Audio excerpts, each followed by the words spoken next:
Кей кездері Аллах тағаланың жәрдемі пенделерге кешігеді дейді. Алланың жәрдемі пенделерге кешігеді, бірақ пенде не істейді? Нәпсісіне ерік беріп, сол Аллах тағаланың кешігіп келетін жәрдемін күтпей қалады дейді. Бар ғой, өмірде талай, ана Али радиаллаху анхудың мысалы бар.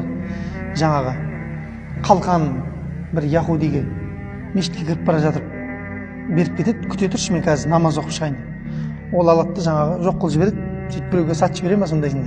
Айналып келген кезде жаңағы базарға жіберген кезінде базардан сол қалқанды сатып әкеліп тұр дейді ғой. Жаңағы қызметшісі. Сонда айтады ғой, сен шамалы шыдағаныңда дейді да, яхудиге деді, бұл ақша саған адал болып келетін дейді. Бірақ сен сабырсыздық танытып не істедің? Адал келе жатқан ризықты өзіңе арам қылып алдың дейді. Міне сондай сияқты сахабалар міне кейде жәрдем кешігеді. Ана мұнафықтар өздері не істеді? Жәрдемді күтпестен бірден қайтамыз деді ғой. Біз Мәдинаға қарай қайта берейік. Нәпсісіне еріп кетті солай. Сөйтіп ақыры не болды?